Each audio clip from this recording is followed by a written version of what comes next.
Terça-feira, você sabe, é dia de Fatos da Semana.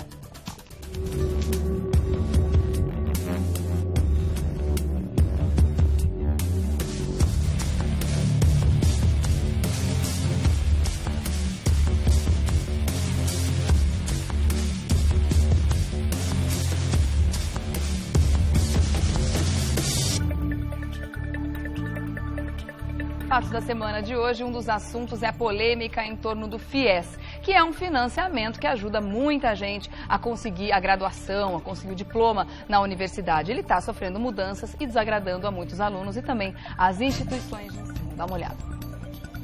Chegar à faculdade é o sonho de grande parte dos estudantes brasileiros. E para isso eles contam com alguns programas governamentais que podem ajudar a realizar esse objetivo. Um deles é o FIES, o Fundo de Financiamento ao Estudante do Ensino Superior. Criado em 1999 pelo Ministério da Educação, ele ajuda a financiar a graduação de estudantes matriculados em instituições de ensino superior não gratuitas.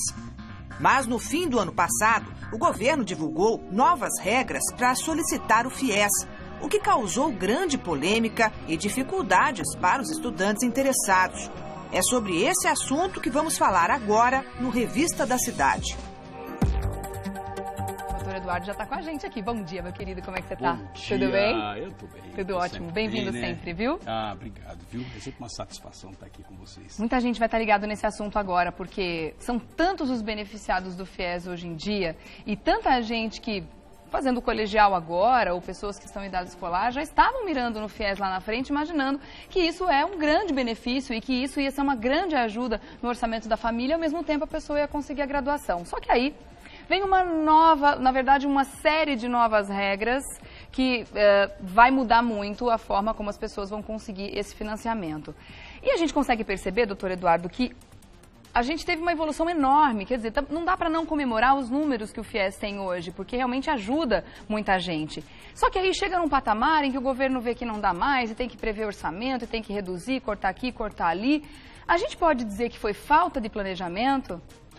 Olha, Regiane, eu acho que é importante, primeiro, a gente pontuar duas questões em relação ao FIES. Porque o FIES, na verdade, é o resultado, né? Mas você tem que verificar o que leva, né? Ou seja, o que leva o país a crescer, a sair desse processo de recessão, tudo isso. Eu acho que o primeiro ponto é que o programa de educação, e principalmente o FIES, ele é um programa de Estado e não de governo, tá? E qual a diferença entre ser um programa de Estado? De Estado é buscar o crescimento do país, aumentar o PIB, que nós estamos com um PIB negativo, né? Buscar o desenvolvimento científico, tecnológico e daí por diante. Eu acho que esse é o objetivo do FIES, porque o FIES ele foi criado em 1999. Sim. Ele vem tendo uma evolução porque é um processo natural, ou seja, você não faz um programa de Estado.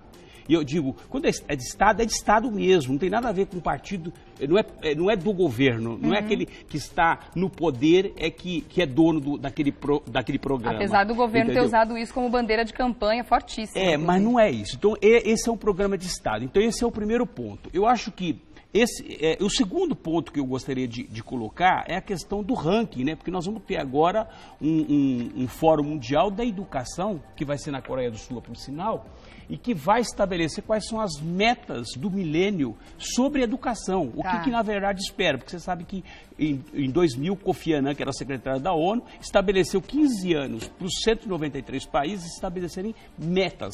Metas, e aí eles tiveram. O Brasil também teve os 15 anos e, de fato, nós tivemos um crescimento bastante expressivo em relação ao FIES.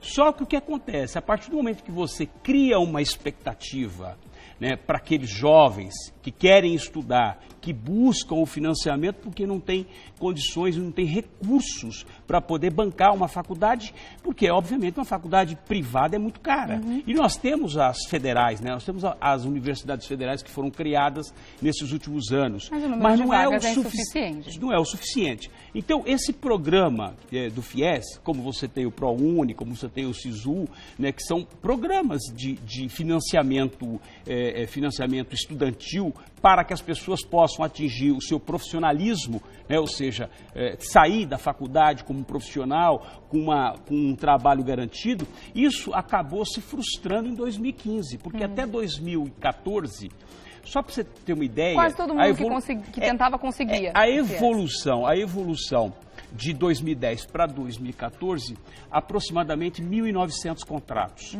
Eles eram renovados anualmente, né? Agora você começa a ter uma leva de estudantes que saem desse programa, por quê? Porque já se formaram e daqui a um tempo vão começar a pagar. Começar a devolver e, obviamente, o dinheiro. Novos contratos têm vindo, né? Ou seja, houve um crescimento bastante acentuado em relação aos financiamentos, porque as pessoas estão buscando se instruírem melhor, né? Isso é muito importante, porque o próprio o ranking que saiu, o Brasil não está tão bem. De 76 países analisados a questão de educação, tá nada bem. O Brasil tem 60º, ou seja, posição tá de número 60, né? Ou seja, então, e se você for analisar, perde para países asiáticos que estão em primeiro lugar, e na América Latina nós percebemos que são os países que estão pior em relação à educação. Está tudo ali, né? Então, o que acontece? Então, nós tivemos essa evolução. Agora, o FIES tem algumas regras, né? O problema maior que eu vejo nesse momento, primeiro, é essa contenção de despesa anunciada pelo governo federal, né? Que atinge de uma forma brutal o próprio programa FIES, compromete o programa FIES, porque se você for analisar, até agora recentemente, desses 1.900 contratos que já tinham, que estão sendo renovados e feitos nesses últimos anos, e 2015 foram 240 mil novos contratos. Só que você tinha uma demanda maior, você tem uma demanda maior. Né? Então, é verdade que 178 mil estudantes estão fora do FIES. Né? E o que o governo fez? Simplesmente falou, não tem mais verba, acabou a verba.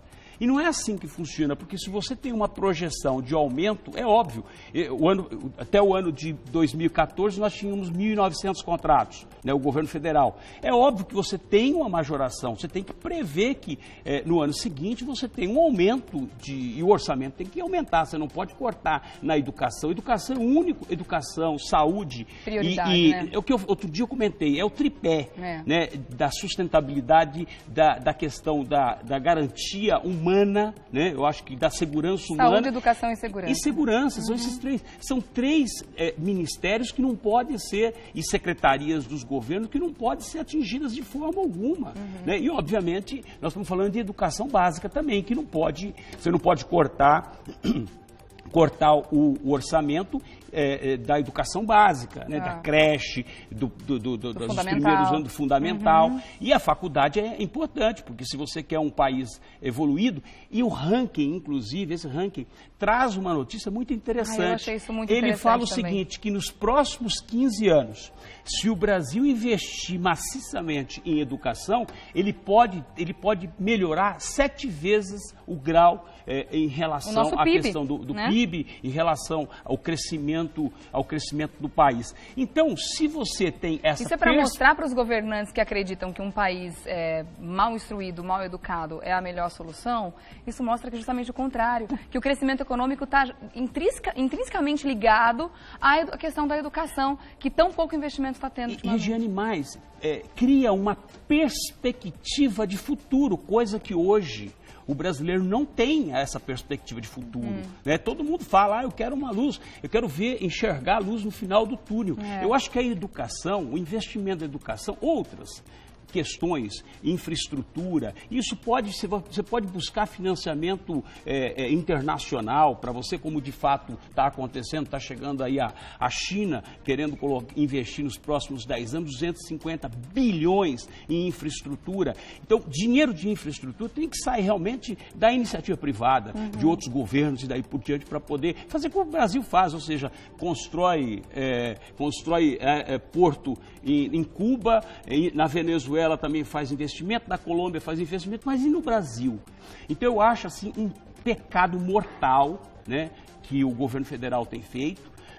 dessa questão de cortar, deixar os 178 mil alunos sem financiamento, porque o que acontece? Se ele buscou financiamento, ele não pode pagar. É claro. Se ele não pode pagar, ele não vai estudar. E é uma facilidade, na verdade, por mais que a família, que o ministro também está questionando a questão, são 20 salários mínimos, né? O mínimo. O limite. O limite máximo de renda familiar para que o estudante consiga esse financiamento, consiga participar do FIES. De repente, o ministro falando, não, porque 20 salários mínimos, eles têm uma impressão de que a pessoa que ganha, não sei que mundo que eles vivem, com custo de vida caro do jeito que a situação tá, a gente tendo que pagar saúde, pagar tudo, e uma família que ganha 20 salários mínimos, uma família rica. Então é muito, ele falou que é muito dinheiro. Nós temos um déficit é claro de que médicos. Muita gente ganhando muito menos. Nós temos um déficit de médicos no Brasil, é óbvio. Quanto custa uma faculdade de medicina hoje? Nossa, 5 anos, não, são 7 anos no total, são 7 anos. Quanto custa uma faculdade de medicina? Ou seja, quem ganha 20 salários mínimos jamais vai poder estudar ou numa universidade. Exato. E fora que não pública, é só isso, tem se for privada, vai ter que. Não tem como pagar. Não tem como pagar, porque não é só a questão da mensalidade, tem todo o custo que o aluno tem morando fora da casa dos pais, por exemplo. Porque normalmente a faculdade está em outra cidade, então não é fácil. A faculdade é o dia inteiro, tem toda essa questão. Então eu acho que é óbvio que o governo tem que repensar. Eu acho que o ministro da Educação ele tem que brigar, porque como ministro ele tem que brigar, ele tem que buscar esses recursos. Se o governo federal não tem, eles têm instrumentos para buscar, inclusive, na iniciativa privada. Né? Ou seja, vai buscando nas iniciativas privadas. Nós temos aí os rombos que já apareceram nesses últimos tempos. Então, eu acho que tem como fazer. O governo federal, como é um programa de Estado, ele tem ferramentas para buscar esse dinheiro e, obviamente, contemplar esses 178 mil alunos que estão fora do FIES. Sem dúvida nenhuma. Agora, mudando de assunto, a gente vai atualizar um pouquinho o Petrolão, o que está acontecendo aí no escândalo do Petrolão, na verdade, nas investigações.